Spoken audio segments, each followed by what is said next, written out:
Hi everybody, it's Liza. It's Tuesday, January the 14th, and this is Talk to Me Tuesday. I have a lot to share this week. I have been a very busy crafter recently. Just have had the time, have had the energy to do it, so I figured why not. So I actually have a list down here, my little cheat sheet down there, to help me with everything. I do have to admit, I forgot to photograph some things that I sent out earlier this week to their new owners. I really need to stop doing that. But I get excited when I finish things and then forget to take pictures of them. I finish it, I'm very excited, and I wash it, and I stick it in the box, and I send it in the mail, and I'm like, I never took a picture of it. So you'll have to forgive me for that, but I am going to insert pictures of a whole bunch of stuff right now that I actually have already sent off, so I don't have with me anymore to show you.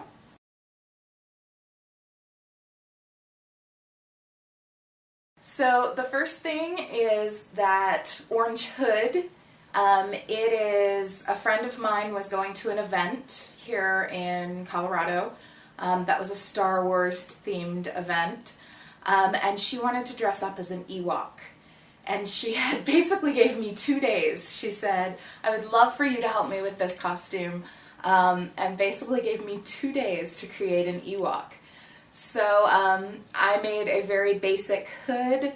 I added a cowl neck to it because I didn't quite have enough fabric or time to figure out how to get the hood around the front and drape down and everything. So rather than playing around with that and maybe not making it work and everything, I decided to go with something I knew was going to work.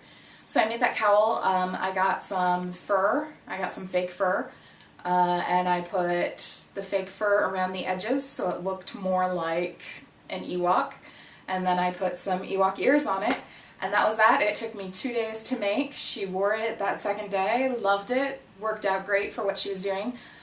The only thing I would have changed about it is the ears did not stand up very well, because I didn't have any interfacing or anything. I didn't have any very thick interfacing to put in it. So she actually got some pipe cleaners and put pipe cleaners on it to help the ears stand up for her. So that worked out well.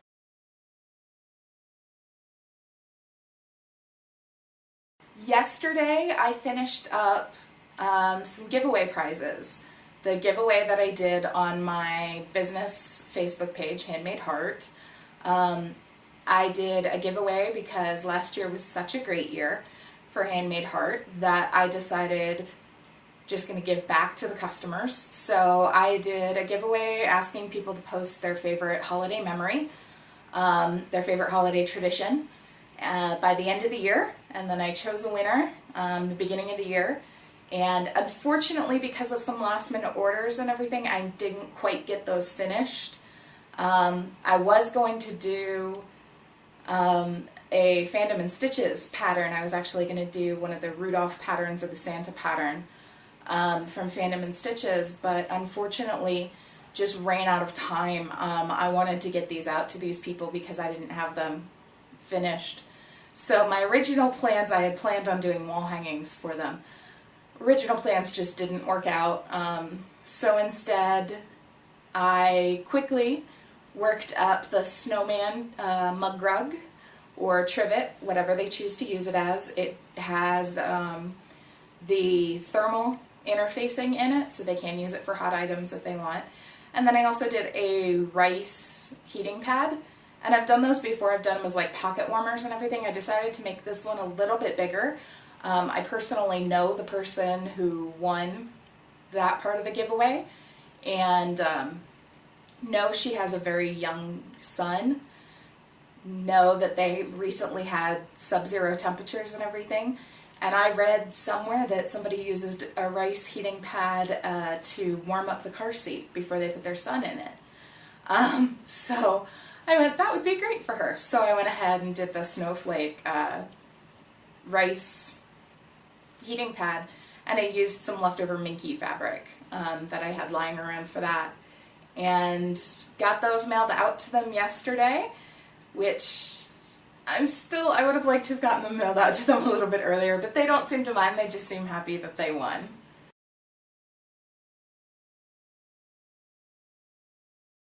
So forgive me, this picture isn't very good, but it's hard to kind of show it. Basically what that is that's the baby sling that I talked about from last week. That's the ring sling. So it has 2 aluminum rings, and then it comes around the body, and the aluminum rings go up here, and then the other half of the sling comes up here, and you put the other half of the sling through the rings, and it wraps around your body, and you can put the baby in it and adjust it and everything from that. So I finished that up. First adventures in pleating, because you pleat the fabric up at the top for the rings, so that it's not too bulky in there. First adventure in pleating, probably not something I'm going to do a lot of. Yet again, that solidified for me that I am not a garment maker, I'm not a seamstress, I'm a quilter. But it turned out very nice. I like the way that it turned out. I haven't heard from her, but the woman that it went to, but I'm hoping she really likes it. I think she will.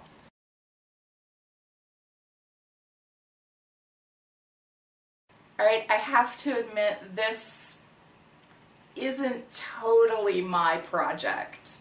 My sister, I introduced her to all of the paper crafts that I do. All the card making and such. She really took off with that. She's done a lot of that. She does a lot of that now. And she's great at it. But one of the things that she has picked up that I never really picked up is something called quilling. And quilling is actually paper twisting. And so I found a quilling design of a peacock on Pinterest last year, and one of my best friends loves peacocks. They are her absolute favorite thing in the world. So I asked my sister if she could quill something try to quill this peacock for my friend to give to her as a holiday gift. My sister did this amazing job with it, sent it to me, said, I don't know how you want this as a frame or anything, so she mailed it to me. I picked up the shadow box that it's in and attached it to the shadow box. And now I'm going to mail it off and see, hopefully, that my friend likes it. I think she will. But it was definitely challenging just to even glue it down into the shadow box. So I have no idea how my sister has the patience to deal with the tiny strips of paper that you have to deal with. So to each their own, I guess.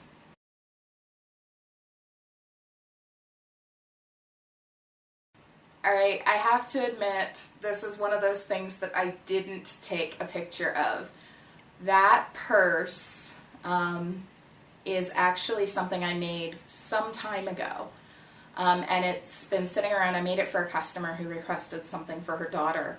And she turned out to want something a little bit larger for her daughter than the size that was. And so it's been hanging out in my craft space, and I haven't known what to do with it. But I have a friend who has 2 very young daughters who love to carry around purses, want to carry around their mother's Vera Bradley purse, and mom doesn't like that too much. So for the holidays, I made another similar purse to this one. And sent her both of those to give to her daughters, so they have play purses just like mommy's. So again, I haven't heard from them. I know she probably received it today, so hopefully she really liked those, and hopefully her daughters really like them as well and leave her purses alone. Alright, so that's kind of all with the pictures. Now I actually have stuff to show you. I finally finished up that farm quilt that I showed you from a couple weeks ago. The one that I thought was going to be really quick and then turned out to take forever because of the binding. I I did finish it. I got a new binding on it. And I just washed it this morning and it just turned out lovely. So that's what it looks like. And I like the red binding that I ended up using. I had originally had brown on there and it was just too much because it's a brown backing. So it was too monochromatic for me for, you know, what's essentially a kid's quilt, you know. I wanted something a bit more fun in it. So the red turned out really well, I think. I decided to not put the binding on the traditional way. I top stitched the binding and I actually did a zigzag stitch with it. I wanted the binding to be really strong because with kids' quilts, they get used. I mean, they're not going to get put on a bed and then never picked up and played with or anything. Kids' quilts get used, so I tend to top stitch kids' quilts quite often. And then here's the back. You can kind of see the quilting. So basically all I did was outline stitch some of the animals and the trees and the barn and such. So it's not highly elaborate quilting, but it is enough to get the job done. So I'm going to take some pictures of that and post it on my Etsy shop probably today or tomorrow, and hopefully sell that and make some money to get some of the larger quilts that I have long arm quilted, because I just don't have the space to do the quilting for anything larger than a kid's quilt. So hopefully I can make some money with that. Today I finished up a flannel quilt. This was, well, I finished piecing a flannel quilt. This was a charm pack of flannel pieces that I picked up on clearance at Joann's or somewhere. Didn't have anything in mind to do with it at first. Figured it would make a really cute border for a quilt at some point in time or something. But I've decided I want to get all of this type of stuff out of my space because unlike some other people, I don't have space to hold a lot of fabric. I hoard fabric and I really don't have the space to be able to do that. So I decided I needed to get rid of this charm pack and do something with it already. So I made this little crib quilt with it. So now all it needs is a backing and to be quilted and it'll be get done. This is small enough I'll be able to quilt it myself here. And I don't tend to do a lot of free motion quilting. That's not something I've picked up on. I haven't been able to quite figure that out. I do a lot of straight line quilting because of that. So I'll probably just straight line quilt this, maybe box the squares, I don't know. But I bordered it with what was left of that Ewok flannel that I used. And so I figured that was nice and bright and added something to it. But I will probably pick up a remnant or something next time I go to the craft store to back this with, and it'll be done because it's not that big. It's only about 40 by 50 or so. I mean, it's not that big at all. So I think that's about it. Wow, I feel like I just talked a whole lot. I have about 1, 2, 3, 4, 5, 6, 7, 8 things on my to-do list of projects that I would like to do. And that's just sewing project. That's not counting the cards and the paintings and the everything else that I want to do. So when I say I'm a full-time crafter again, I'm really jumping headfirst into this, and I'm really hoping things like my business, Handmade Heart, really take off this year and maybe help out a little bit more than it did last year. And I don't know, we'll see what happens. But as always, I will keep you guys posted. Hopefully I'll post a video again next week, but maybe not because the 20th is actually my birthday.